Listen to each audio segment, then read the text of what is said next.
54 বছর সুযোগ দেওয়ার পরেও আমরা আমাদের কোরআন শরীফকে, আমরা আমাদের হাদিস শরীফকে আমরা যখন স্কুলের ভিতরে ঢুকাইতে পারলাম না, আমাদের নতুন করে ভাবনা করা দরকার।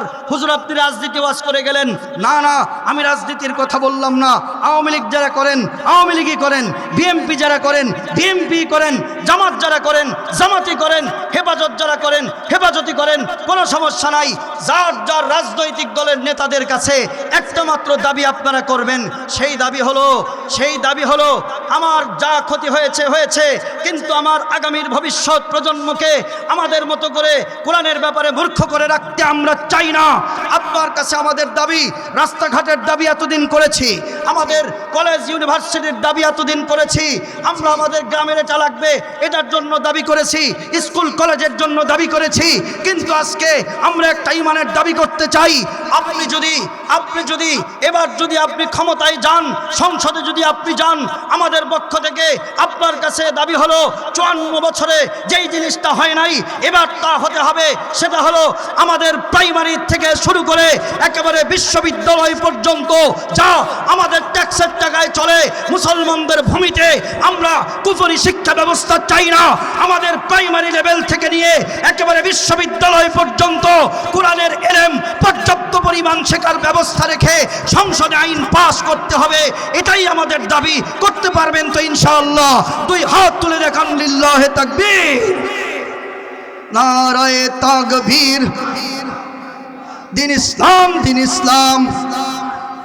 কোরআন শরীফ হেদায়েত সবার জন্য, কিন্তু এই হেদায়েতটা গ্রহণ করে যাদের অন্তরের মধ্যে আল্লাহর ভয় আছে।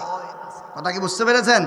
যাদের অন্তরের মধ্যে আল্লাহর ভয় নাই, অনেক ক্ষেত্রে দেখা যায় তারা কোরআনের কথা শুনে আরো খেপে যায়। হ্যাঁ, কোরআনের কথা শুনে কি যায় বাবাজি? হ্যাঁ, এরকমও আছে। তো এদের উদাহরণ আমি এভাবে দেই যে কোরআন শরীফ সবার জন্য হেদায়েত, কিন্তু সবাই এই কোরআন শরীফকে হেদায়েত হিসেবে গ্রহণ করে না। কেন গ্রহণ করে না? গ্রহণ করার যোগ্যতা কিছু মানুষের মধ্যে নাই। উদাহরণ দিলে আপনারা বুঝবেন। দুধ আর ঘি সব মানুষের জন্য উপকারী, কেউ উপকারী না বলেন দেখি? সব মানুষের জন্য দুধ আর ঘি উপকারী।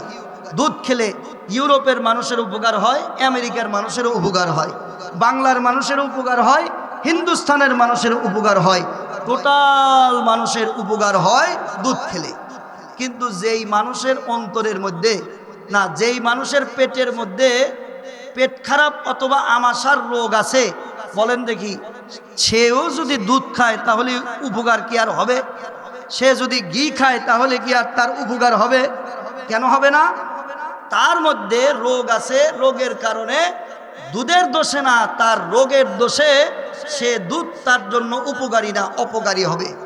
এজন্য দুনিয়ার মধ্যে এমন কিছু লোক আছে যাদের অন্তরের মধ্যে খোদা বিদ্বেষীর রোগ আছে, ইসলাম বিদ্বেষীর রোগ আছে, নেফাকির রোগ আছে, যার কারণে তাদের এই কোরআন হাদিসের মধু আর ঘি দুধের মতো হলেও তাদের জন্য এটা উপকারী না। শুনলে আরও খেপে যায়। কথা বলেন ঠিক না ব্যাঠে? আছে কিছু লোক আছে, এদের কথা সময় হলে আমি ইনশাল্লাহ বক্তব্যের শেষের দিকে বলবো। তবে ওরা যেহেতু এখানে নাই, কোনো নাস্তিক আমাদের বানোনাঙ্গায় নাই, কোনো বদমাইশ কোরআনকে মানে না, রাসূলকে মানে না, এ ধরনের কোনো লোক আমাদের বানোডাঙ্গায় নাই। কাজী আজাইরা কথাগুলি আমরা পরবর্তীতে অদরকারি কথাগুলো পিছনে রাখি, দরকারি কথাগুলি আমার মোমেন মুসলমান ভাইদের জন্য সামনে নিয়ে আসি।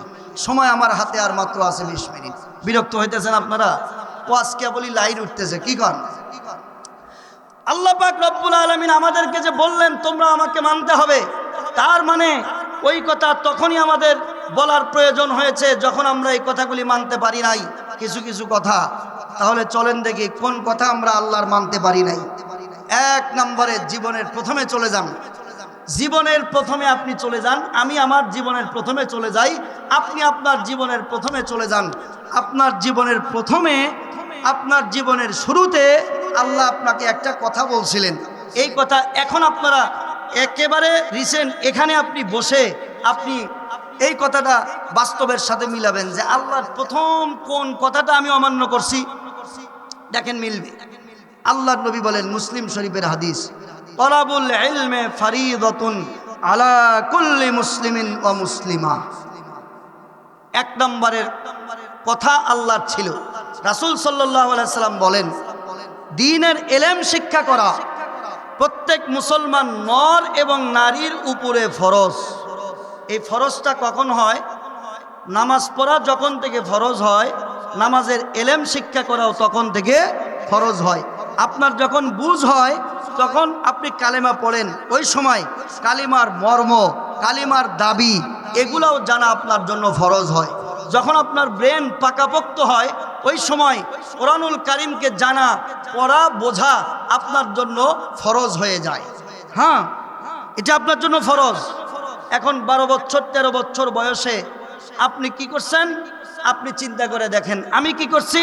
আমি চিন্তা করে দেখি। রাসূল বললেন সাল্লাল্লাহু আলাইহি ওয়াসাল্লাম, তোমার উপরে মুসলমান নর হোক অথবা নারী হোক, তার উপরে ফরজ হলো কোরআনের ইলম শিক্ষা করা, ইসলামের ইলম শিক্ষা করা, হালাল হারামের ইলম শিক্ষা করা। এখানে আমার ভাই আপনারা যারা আছেন ইমানদার, আল্লাহর এই হুকুমটা জীবনের প্রথমেই লঙ্ঘন করছেন কারা কারা? হাত তুলতে বলবো না, আপনি নিজে নিজে চিন্তা করে দেখেন। আল্লাহ এমনি বলে নাই এই আমাকে মানবা, জীবনের প্রথমটাই ফেল করে থুই আসছি। আল্লাহ বললেন যে দ্বীনের ইলম শিক্ষা করা তোমার জন্য ফরজ। দ্বীনের ইলম আমিও শিখি নাই, আমার সন্তানকেও আমি শিখাই নাই। খেয়াল করেন, এটা 1 নম্বরের ফরজ। এখানে আপনারা যারা আছেন কোরআন শরীফ পড়া কয়জন জানেন? আমাদের দেশের মানুষ মনে করে যে কোরআন শরীফ পড়া মনে হয় সুন্নত, কোরআন শরীফ পড়া মনে হয় নফল। এটা একটা ভুয়া কথা। কোরআন শরীফ তেলাওয়াত করলে নফল বন্দেগীর সওয়াব হয়। কোরআন শরীফের তেলাওয়াত করা, কোরআন শরীফের তেলাওয়াত করা এটা হলো নফল, কিন্তু কোরআন শরীফের শিক্ষা, কোরআন শরীফের ইলম অর্জন করা নফল নয়। কোরআনের তেলাওয়াত করা নফল, কোরআনের ইলম অর্জন করা, কোরআনের জ্ঞান অর্জন করা প্রত্যেকটা মুমিন মুসলমানের জন্য ফরজ, প্রত্যেকটা মুমিন মুসলমান নর নারীর জন্য ফরজ। আপনি চলে যান, আপনার বয়স যখন 12 হয়েছে, আপনার বয়স যখন 14 হয়েছে, আপনার বয়স যখন 15 আর 20 হয়েছে, আপনার উপরে কোরআন শরীফ শেখা ফরজ ছিল, আপনি কোরআন শরীফটা শিখতে পারেন নাই, তাহলে আপনি আল্লাহ পাক রব্বুল আলামিনের প্রথম হুকুমটাই জীবনের শুরুতে, আল্লাহর প্রথম হুকুমটাই আপনি অমান্য করেছেন। এ কারণেই আল্লাহ বলেছেন ইয়া আইয়ুহাল্লাযীনা আমানু আতিউল্লাহ, এই ইমানদারেরা আমাকে মানা হয় নাই, আবার মানতে হবে আমাকে, ভালো করে মানতে হবে আমাকে। এখন আপনারা এখান থেকে মেসেজ গ্রহণ করার চেষ্টা করেন। আপনারা যারা কোরআন শরীফ জানেন না, আল্লাহ আপনাদেরকেই লক্ষ্য করে বলেছেন, তোমরা যারা কোরআন পড়া জানো না, তোমরা যারা কালেমা শিখেছো, তোমরা যারা দ্বীন ইসলামের ইলম জানো না, তোমাদের উপরে ফরজ হলো আমি আল্লাহ তাআলার এই হুকুমটা মেনে নিয়ে আজকের থেকে কোরআন শেখা। হ্যাঁ, এটা আপনার উপরে ফরজ, এটা আপনার উপরে ফরজ। মুসলমান বন্ধুরা রে আমার, এই বিষয়টা হয়তো আপনার কাছে একটু কষ্টকর হয়ে গেল। হুজুর, আমার উপরে কোরআন শিক্ষা করা ফরজ ছিল, কিন্তু আমি তো কোরআন শিখি নাই, এখন কি করা যায়?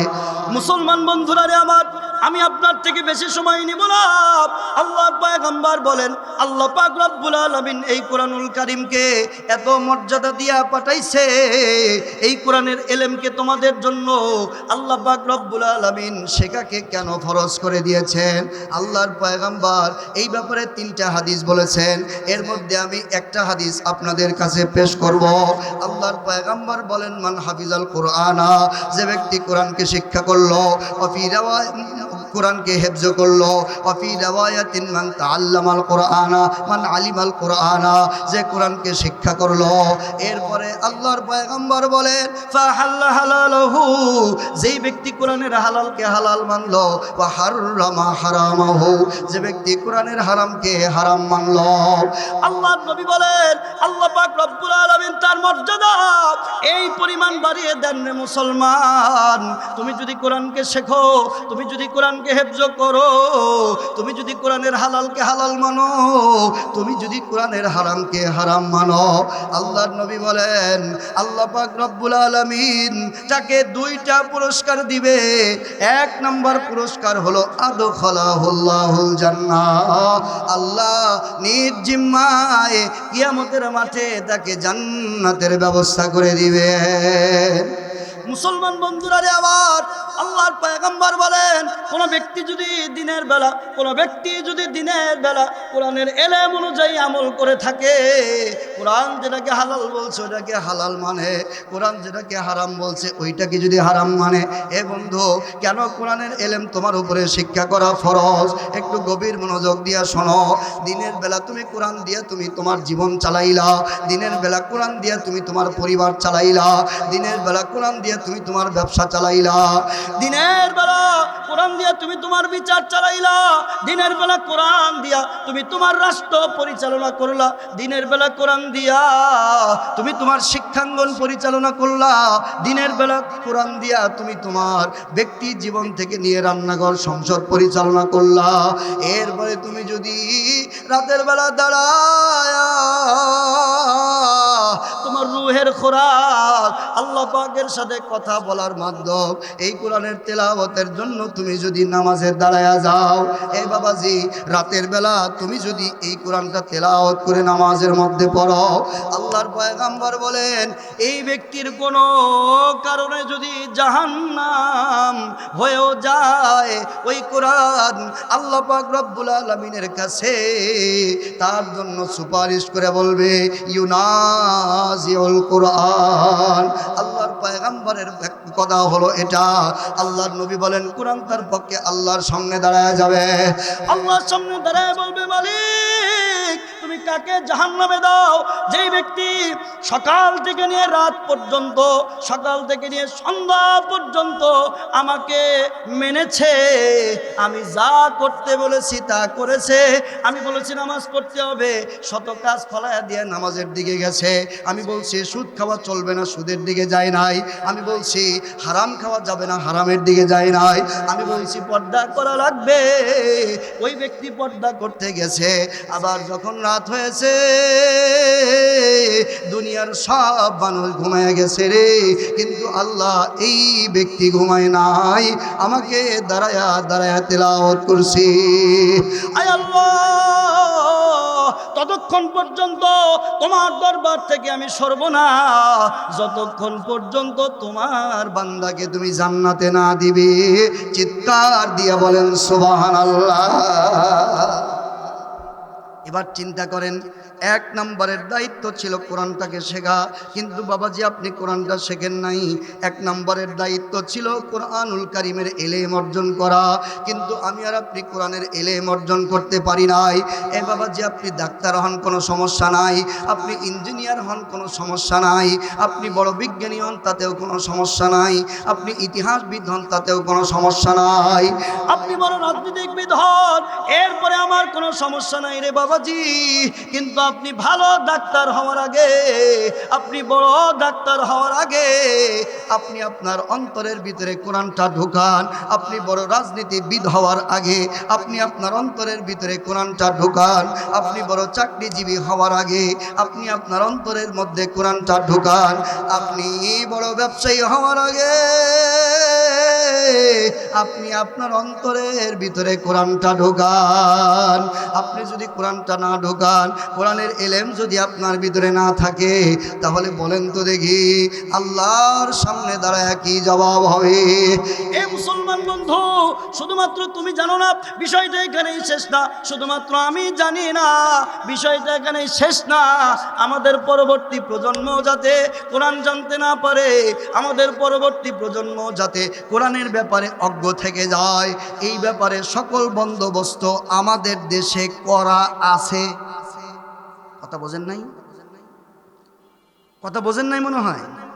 সব বন্দোবস্ত করা আছে।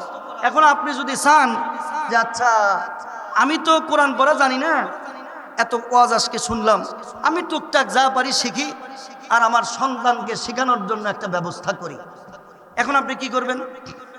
আমাদের দেশে যত বাজেট করা হয়, আমাদের দেশে শিক্ষার পিছনে যত খরচ করা হয় সরকারিভাবে, হয় প্রাইমারি স্কুলের জন্য, না হয় হাই স্কুলের জন্য, না হয় কলেজের জন্য, না হয় বিশ্ববিদ্যালয়ের জন্য, কথা বলেন না কেন?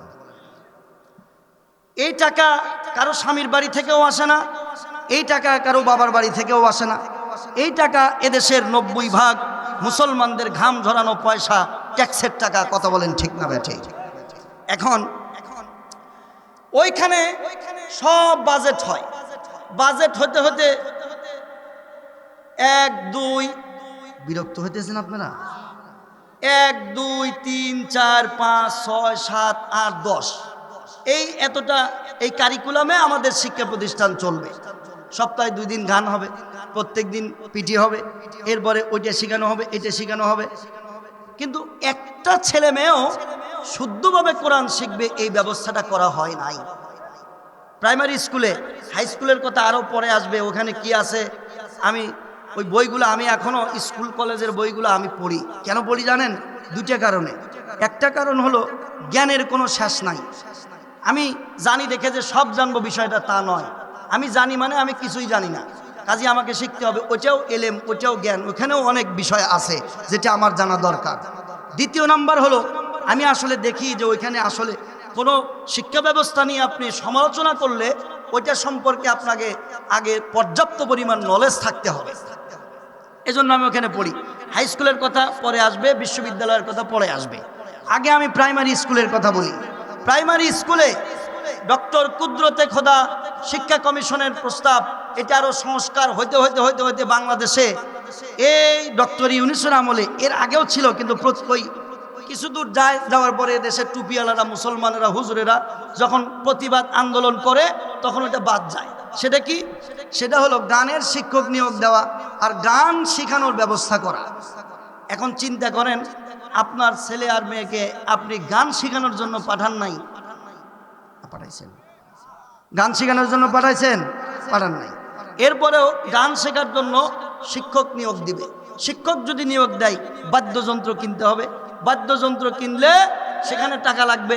নতুন করে একটা শিক্ষক গানের জন্য নিয়োগ দিলে সেখানে আবার টাকা লাগবে, তদারকি করার জন্য লোক লাগবে, কত আয়োজন। কিন্তু মৌলবী শিক্ষক যেগুলোকে নিয়োগ দিছে, কষ্ট নেবেন না বাবাজি, আমি আমি আমি তাদেরকে অপমান করছি না, বাস্তবতা তুলে ধরছি। 80 থেকে 90 জন, 100 জনের মধ্যে 80 থেকে 90 জন মৌলবী স্যার, যে সমস্ত সম্মানিত শিক্ষকেরা প্রাইমারি স্কুলে ধর্মীয় শিক্ষক হিসেবে নিয়োগ পান, তাদের নিজেদেরই সূরা কেরাত যা সহি আছে তা দিয়ে নামাজ হওয়ার মতন কোনো কায়দা নাই। বাংলাদেশে আলেমের অভাব আছে, বাংলাদেশে হাফেজের অভাব আছে, তো তাদেরকে কোরআনটা শিখায় না কেন? শুদ্ধভাবে কোরআন শরীফ শিখুক, এই জন্য কোনো পদক্ষেপ আজও পর্যন্ত কেউ নেয় নাই। বরং সবসময় ধর্মীয় শিক্ষাকে চতুর্থ ধাপে রেখেছে, ধর্মীয় শিক্ষাকে ওই 10 দাগের বাইরে রেখেছে। চাপের কারণে ধর্মীয় শিক্ষাটা রেখেছে। ইসলাম শিক্ষা আগে ছিল, এখন বর্তমানে ধর্মীয় শিক্ষা হয়েছে আবার, মানে ধর্মটা মানে এটা একটু নিরপেক্ষ করছে। ইসলাম শিক্ষার নাই, আগে ছিল ইসলাম শিক্ষা, এরপরে ছিল হিন্দু ধর্ম শিক্ষা। ইসলামটা বাদ দিয়ে এখন সব হচ্ছে ধর্মীয় শিক্ষা। হ্যাঁ, আমি সমালোচনা করব না, আমি শুধু আপনাকে বলবো যে আপনি যে আপনার ভুল বুঝতে পেরে আপনার সন্তানকে স্কুলে দেবেন, ওই স্কুলে বর্তমান যে সরকার ব্যবস্থা, সে আওয়ামী লীগ আসুক আর বিএনপি আসুক আর ইউনূস ভাই আসুক আর যাই আসুক, ব্যবস্থা যেটা, এই ব্যবস্থা কখনো আপনার সন্তানকে কোরআনের বীজ আপনার সন্তানের অন্তরে ঢুকুক, এটা তারা কখনো চায় না। 54 বছরে বাবাজি হয় নাই। আপনার সন্তানকে 54 বছরে কোরআন শেখানোর জন্য কোনো ব্যবস্থা কোনো সরকার করে নাই। এখন আপনি আপনার কাছে প্রশ্ন করেন, আপনি আপনার অন্তরে প্রশ্ন করেন, আমার এখন কি কারবার থাকতে পারে, আমার এখন কি পদক্ষেপ থাকতে পারে, যেটার দ্বারা, যেই পদক্ষেপ অনুসরণ করার দ্বারা, যেই পদক্ষেপ গ্রহণ করার দ্বারা আমার ভবিষ্যৎ প্রজন্ম, আমার আগামী জেনারেশন কোরআনের মর্যাদা বুঝতে পারবে, কোরআনের এলেম শিখতে পারবে, কোরআন অনুযায়ী জিন্দেগি যাপন করতে পারবে। পদক্ষেপ হলো এখন মাত্র 2টা। আমি আপনাকে বলছি, কান খুলে শুনে রাখুন মুসলমান, আল্লাহ তাআলার এই কথাটা বোঝার চেষ্টা করেন। আল্লাহ পাক রব্বুল আলামিন এই কথা দরদ নিয়ে বলছেন, এ কথা তোমরা শুনে রাখো, তোমাদের জন্য আর মাত্র 2টা পথ খোলা আছে। একবার দেখলেই হয়ে যায়, একবার যদি ফেল করে দ্বিতীয়বার দেখা লাগে, দ্বিতীয়বার যদি ফেল করে তৃতীয়বার দেখা লাগে, তৃতীয়বার কেউ যদি ফেল করে তাহলে তাকে আর দেখা হয় না, সোজা ঘাট ধরে চাকরিতে না, সোজা ঘাট ধরে তাকে আমরা ব্যবসার ভিতরে নামিয়ে দেই। অথবা তৃতীয়বার কেউ যদি ম্যাট্রিক ফেল করে তাহলে আমরা তাকে কারো দোকানে একবারে কর্মচারী লাগাই, চতুর্থবার আর কাউকে সুযোগ দেওয়া হয় না। আমরা বাংলার মাটিতে বিভিন্ন রাজনৈতিক দলকে আমরা সুযোগ করে দিয়েছি 54 বছর সুযোগ দেওয়ার পরেও আমরা আমাদের কোরআন শরীফকে, আমরা আমাদের হাদিস শরীফকে আমরা যখন স্কুলের ভিতরে ঢুকাইতে পারলাম না, আমাদের নতুন করে ভাবনা করা দরকার। হুজুর আপনি রাজনীতি ওয়াজ করে গেলেন, না আমি রাজনীতির কথা বললাম না। আওয়ামী লীগ যারা করেন আওয়ামী লীগই করেন, বিএনপি যারা করেন বিএনপি করেন, জামাত যারা করেন জামাতি করেন, হেফাজত যারা করেন হেফাজতি করেন, কোনো সমস্যা নাই। যার রাজনৈতিক দলের নেতাদের কাছে একটা মাত্র দাবি আপনারা করবেন, সেই দাবি হলো আমার যা ক্ষতি হয়েছে, কিন্তু আমার আগামীর ভবিষ্যৎ প্রজন্মকে আমাদের মতো করে কোরআনের ব্যাপারে মূর্খ করে রাখতে আমরা চাই না। আপনার কাছে আমাদের দাবি, রাস্তাঘাটের দাবি এতদিন করেছি, আমাদের কলেজ ইউনিভার্সিটির দাবি এতদিন করেছি, আমরা আমাদের গ্রামের এটা লাগবে এটার জন্য দাবি করেছি, স্কুল কলেজের জন্য দাবি করেছি, কিন্তু আজকে আমরা একটা ইমানের দাবি করতে চাই। আপনি যদি এবার যদি আপনি ক্ষমতায় যান, সংসদে যদি আপনি যান, আমাদের পক্ষ থেকে আপনার কাছে দাবি হলো 54 বছরে যেই জিনিসটা হয় নাই এবার তা হতে হবে। সেটা হলো আমাদের প্রাইমারি থেকে শুরু করে একেবারে বিশ্ববিদ্যালয় পর্যন্ত যা আমাদের ট্যাক্সের টাকায় চলে, মুসলমানদের ভূমিতে আমরা কুফরি শিক্ষা ব্যবস্থা চাই না। আমাদের প্রাইমারি লেভেল থেকে নিয়ে একেবারে বিশ্ববিদ্যালয় পর্যন্ত কোরআনের ইলম পর্যাপ্ত পরিমাণ শেখার ব্যবস্থা রেখে সংসদে আইন পাস করতে হবে, এটাই আমাদের দাবি। করতে পারবেন তো ইনশাআল্লাহ? দুই হাত তুলে দেখান, লিল্লাহে তাকবীর, নারায়ে তাকবীর। দিন ইসলাম, হাত নামান। এই পর্যন্তই শেষ, জিন্দাবাদ এতটুকুই। হ্যাঁ, এখানে যে প্রার্থী আসুক, আমি এটা সব জায়গায় বলি, আপনাকে বলছি না যে আপনার দল ত্যাগ করেন, ওই দলই করেন, শুধু দুইটা কথা বলবেন। এক নাম্বার, আপনি কোরআন বিরোধী কোনো কাজ করতে পারবেন না, এটা সুস্পষ্ট জানিয়ে দিতে হবে। এটাই আল্লাহর অনুসরণ। আপনি আল্লাহর অনুসরণের কথা বলবেন, আল্লাহকে মানিয়ে কথা বলবেন, আবার তাদেরও সঙ্গ দিবেন যারা সুস্পষ্ট কোরআন বিরোধী কাজ করে, এটা হবে না। আল্লাহ বলেন, এ কারণেই আমি বলছি আতিউল্লাহ, আমাকে যারা অর্ধেক মানছো ব্যাখ্যানি মানো। কথা বোঝেন নাই মনে হয় আপনারা? হ্যাঁ, স্পষ্ট কথা। এ সোনামুখীতে যাত্রা আর হবে না, স্পষ্ট কথা। এখানে আর জুয়া চলবে না। যেদিন আমরা বলতে পারবো ওই দিন বুঝতে পারবো যে হ্যাঁ, আমরা তাহলে আল্লাহর কথা কিছুটা মানতেছি। আল্লাহ কোথায় বলছেন কোরআন শরীফে যে জুয়া এই কোনো সময় চলবে? আছে একটা আয়াতের মধ্যে এটা আছে। রাসূল সাল্লাল্লাহু আলাইহি ওয়াসাল্লাম কোথায় বলছেন যে জুয়া যদি চলুক, চলতে দাও, কোনো সমস্যা নাই বলছেন না? বরং কি বলছেন? মান রাআ মিনকুম মুনকারান ফালইয়ুগাইয়িরহু বিয়াদি ফাইল্লাম ইয়াস্তাদি ফাবিলিসানি ওয়াইল্লাম ইয়াস্তাদি ফাবিকলবি। যেখানে অন্যায় হতে দেখবে, শক্তি যদি থাকে তাহলে হাত দ্বারা বাধা দিবে। শক্তি যদি থাকে কি দ্বারা বাধা দিবে? শক্তি যদি না থাকে জবান দিয়ে বলবে, জবান দিয়ে বলারও যদি শক্তি না থাকে মনে মনে ঘৃণা করবে। বাংলাদেশে 100 জন মানুষ যদি থাকে তাহলে তার মধ্যে 90 জন মানুষ মুসলমান। এটা একটা এজমালি হিসাব। কি হিসাব? এজমালি হিসাব হলো 100 জন মানুষ যদি থাকে তার মধ্যে 90 জন মানুষ হলো মুসলমান। এখন বলেন দেখি, এই 90 জন মুসলমানের কি শক্তি নাই আল্লাহর কথা বলার? হ্যাঁ, এটা হলো কথা। 90 জন মুসলমানের কি শক্তি নাই রাসূলের কথার বিরুদ্ধে একটা কথা হইতেছে এটাকে বাধা দেওয়ার? আছে না নাই?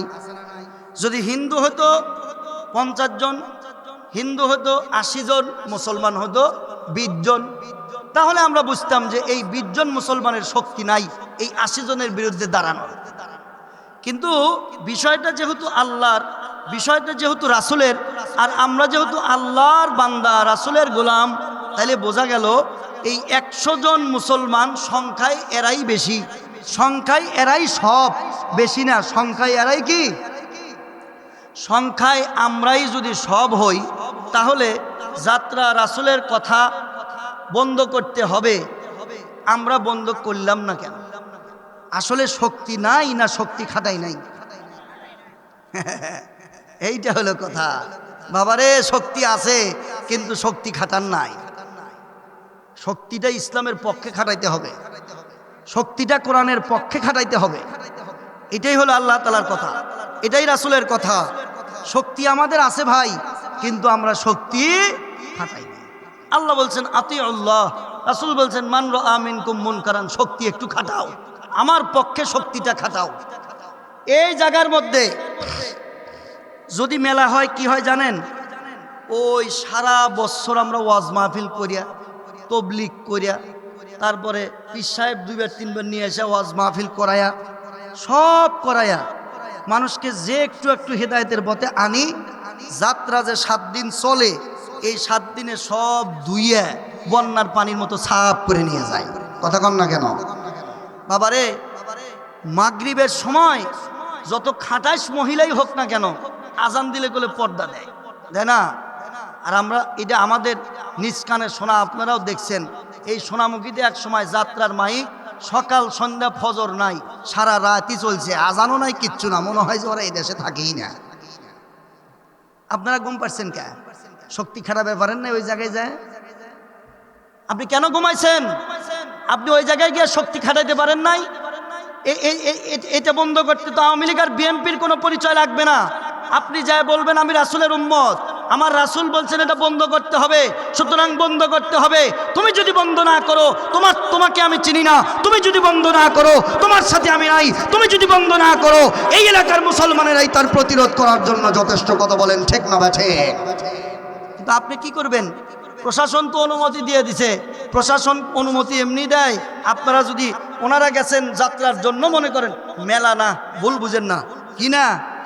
মেলার মধ্যে কিছু জিনিস আছে জায়েজ, কিছু জিনিস আছে না জায়েজ। যেমন কাপড়ের মেলা লাগলো, মিষ্টির মেলা লাগলো, কাঠের মেলা লাগলো, এটা কখনো কি হবে না? না জায়েজ হবে না, যদি 2টা শর্ত থাকে। 1 নাম্বার, পূজাকে লক্ষ্য করে যদি না হয়। কাকে লক্ষ্য করে না হয়? সোনামুখী একটা সময় পোস্টার আমরা দেখছি, এটা ওয়াজাহাত হইতে হবে।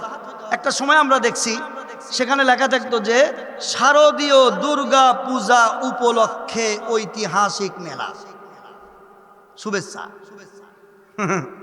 চিন্তা করেন, শারদীয় দুর্গা পূজা। এখন শারদীয় দুর্গা পূজাটা, শারদীয় দুর্গা পূজা মানে শরৎকালে যেই পূজাটা হয় সেটাকে বলে শারদীয়, ওটা না জানলেও হবে। এখন শারদীয় দুর্গা পূজা উপলক্ষে এই মেলাটা, এখন পূজা মুসলমানের না হিন্দু? হিন্দুরা সঠিক পথে আছে না ব্যাঠিক পথে আছে, এটা আমার আজকের আলোচ্য বিষয় না, এই কারণে আমি ওইদিকে যাব না। এখন এই পূজাটা মুসলমানের না, এটা তো নিশ্চিত, সব হিন্দুর না। আপনি কম্পারেটিভ রিলিজিয়ান, ধর্মতত্ত্ব হিসেবে যদি আপনারা এটাকে বিশ্লেষণ করেন, তাহলে দেখবেন যে এই দুর্গাকে অনেক হিন্দু চেনেই না। উত্তরপ্রদেশ, মহারাষ্ট্র, তারপরে আপনার ওইদিকে আরও আপনি যাবেন, হিন্দুদের 29টা রাজ্যে 29টা দেবতার পূজা হয়, বেশি হয়। এক জায়গায় রামের পূজা চলে, ওইখানে আর দেবী এনাদেরকে আর চেনে না। তো এটা ভিন্ন একটা বিষয়। তো এটা হলো মূলত হিন্দু ধর্মের কিছু লোকের উৎসব, সব হিন্দু না, হিন্দু ধর্মের কিছু লোকের পূজা। এখন এই পূজা উপলক্ষে শুভেচ্ছাটা জানাইলো কারা? ওই মেলার পোস্টার যারা লাগায় উপরে লিখছে আমার যে ভাইরা, এরা সব হয় আমার চাচা, কথা বোঝেন নাই, হয় আমার চাচা, না হয় আমার পাড়ার লোক, এরাই, না হয় আপনি, না হয় আর একজন, বাইরের কিন্তু কোনো মানুষ না। আমি শত্রুতার জন্য বলছি না, ইমানকে পরিষ্কার করতে হবে। আমিও আপনার শত্রু না, আপনিও আমার শত্রু না, আমি আপনার কল্যাণকামী। খেয়াল করেন, শারদীয় দুর্গা পূজা উপলক্ষে শুভেচ্ছা জানাইলো মেলার। শারদীয় দুর্গা পূজা, হিন্দুদের পূজা উপলক্ষে মেলা লাগানোই হারাম। হিন্দুদের পূজা উপলক্ষে মেলা লাগানোটাই হারাম। ওখানে যা থাকে থাক, কথা বোঝেন নাই?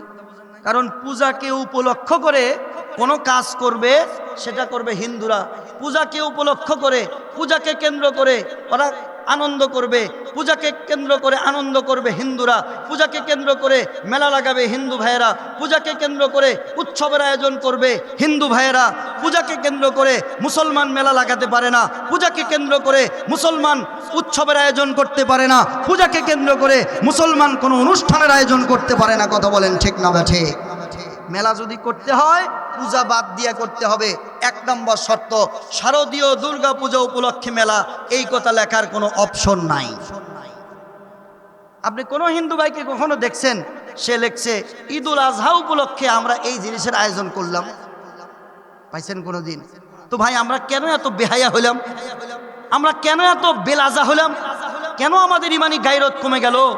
একটা হিন্দু কোনোদিন আপনার উৎসবের নামটা পর্যন্ত মুখে নিল না, আর আপনি শারদীয় দুর্গা পূজা উপলক্ষে আপনি একটা মুসলমান, আপনার শরম করলো না, আপনার লজ্জা করলো না, আপনার ইমানি গায়রতে বাধা দিল না? আপনি হিন্দুদের একটা পূজা, একটা ধর্মীয় উৎসবকে কেন্দ্র করে আপনি একেবারে পোস্টার ব্যানার লাগায় দিয়ে মানুষকে শুভেচ্ছা জানালেন। কথা বলেন না কেন? মেলা লাগাইতে পারবেন, 1 নাম্বার শর্ত হলো শারদীয় দুর্গা পূজা উপলক্ষে মেলা, এটা বাদ দিতে হবে। 2 নাম্বার, যা যা কাম হারাম, সব হারাম কামগুলাকে বাদ দিতে হবে। কি কি হারাম কাম আছে বলেন দেখি? 1 নাম্বার, জুয়া চলে। যদিও জুয়া এবার চুরি করে চলছে, এরপরেও ভাই ভাও না করলে চুরি করেও চলে নাই। বোঝেন নাই? এটা সব বোঝা যায়, কিন্তু সব কথা বুঝলেও কওয়া যায় না। এরপরে ওটা নিষিদ্ধ ছিল, এবার যাত্রা আসে নাই। এজন্য আল্লাহ শুকরিয়া জানাই, যারা মেলা কমিটিতে ছিলেন তাদেরকে ছোট্ট করে একটা ধন্যবাদও দেই। যদিও পরবর্তীতে চেষ্টা করছিলেন কিন্তু হয় নাই। যাই হোক, আল্লাহর মেহেরবানি হয় নাই, এটাই শেষ কথা। জুয়া চলবে না, চুরি করে হোক অথবা অনুমতি দেওয়া হোক। জুয়ার পারমিশন স্বয়ং প্রধানমন্ত্রীও যদি লিখে দেন, এটা হারামই থাকবে, এটা অবৈধই থাকবে, কারণ এর হারামের উপরে সাইন দিয়েছেন, হারামের কথা ঘোষণা করেছেন একমাত্র আল্লাহ। যেটাকে হালাল হারাম করছেন, ওইটাকে হারাম করার কোনো এখতিয়ার সারা পৃথিবীর কারো আছে? নাই। মদ হারাম, মদ চলবে না। জুয়া হারাম, মেলার ভিতরে জুয়া চলবে না। সিনেমা চলবে না, বায়োস্কোপ চলবে না। ওই যে নৌকার উপরে উঠে বাদাম খায়, এ বাদাম খাওয়ার এই আয়োজনও চলবে না। কথা বোঝেন নাই? হ্যাঁ, নারী আর পুরুষের জন্য অবাধে এক জায়গায় মেলামেশা করার যত পরিবেশ আছে, এই পরিবেশগুলোও বন্ধ করে দিতে হবে। এই 4-5টা কাজ যদি কোনো মেলার মধ্যে না থাকে, শুধুমাত্র কাঠের মেলা হলো, অথবা আপনার হলো এই যে বলে মিষ্টির মেলা হলো, অথবা কাপড়ের মেলা হলো, অথবা অন্য কোনো আসবাবপত্রের মেলা হলো, সেখানে অন্য একটা মাসে হলো, কোনো মুনকারাত থাকলো না, নিষিদ্ধ জিনিস থেকে খালি হলো, তখন ওই মেলাটা আপনাদের জন্য করাটা বৈধ আছে, আপনারা করতে পারবেন, কোনো সমস্যা নাই। কিন্তু ইমানদারদের জেহেন সাফ করতে হবে। যেই মেলার মধ্যে যাত্রা আছে, ওই মেলায় ইমানদার মেলা ডাকতেও পারে না, মেলায় অংশগ্রহণও করতে পারে না। যেই মেলার ভিতরে সার্কাস আছে, যেই মেলার ভিতরে হারাম কাজ আছে, যেই মেলার মধ্যে বাস্তব আছে, ওই মেলায় কোন নবীর উম্মত অংশগ্রহণ পর্যন্ত করতে পারে না। কথা বলেন ঠিক না ঠিক? আল্লাহকে মানলে কমপ্লিট মানতে হবে। এ কারণেই আল্লাহ বলেন আতিউল্লাহ, আমাকে মানো। আল্লাহ আপনাকে মানি না, কই হ্যাঁ অনেক জায়গায় মানো না, তার মধ্যে 2 নাম্বার জায়গা হলো এটা। কথা কি বুঝছেন বাবাজি? 2 নাম্বার জায়গা এখানে তোমরা মানো না। আপনারা যে মানেন না, আমরা যে অনেক ক্ষেত্রে মানি না, কথাগুলো কি আসলে বুঝতেছেন? অনেক জায়গায় আমরা মানি না আল্লাহকে। এ কারণেই আল্লাহ বলছে আতিউল্লাহ, আমাকে মানতে হবে। প্রিয় ভাইরা, খেয়াল করেন, আসলে এই জায়গাগুলোতে আমাদের শক্তি বেশি। কিভাবে বেশি? মুসলমানদের দেশ, মুসলমানদের সরকার, মুসলমানদের পুলিশ, মুসলমানদের বিচার ব্যবস্থা। এরপরেও বাংলাদেশে দাঁড়িয়ে কেউ রাসূলকে নিয়ে কটূক্তি করবে, আপনার শক্তি সেখানে কাজ করে না, এটা তো মেনে নেওয়া যায় না। ব্যক্তি তো আমরাই, সব তো মুসলমানই, সব তো রাসূলের উম্মতি। পুলিশের ভিতরে সব মুসলমান, তারপরে বিডিআরের মধ্যে সব মুসলমান, রাজনৈতিক দল আওয়ামী লীগ বিএনপি অধিকাংশগুলো মুসলমান, এরপরে বিচারপতি যারা বসে অধিকাংশ মুসলমান। আমরা যে দল করি নাই কেন, আমরা সবাই মুসলমান। এরপরেও এই মৌলিক জায়গায় আমরা কেন শক্তি প্রয়োগ করতে পারি না?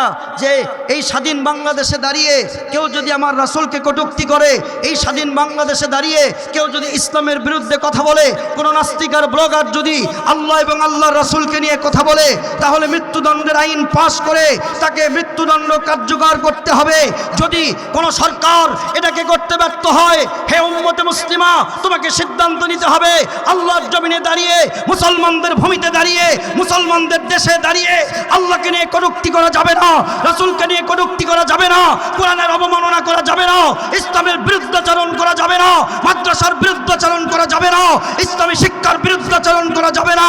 কেউ যদি করে তাহলে আমরা তার বিরুদ্ধে শক্তি প্রয়োগ করে আমরা দেখিয়ে দেব আমরা আল্লাহর অনুসরণ যে কোনোভাবেই করতে রাজি আছি, আল্লাহর হুকুম যে কোনোভাবেই মানতে রাজি আছি।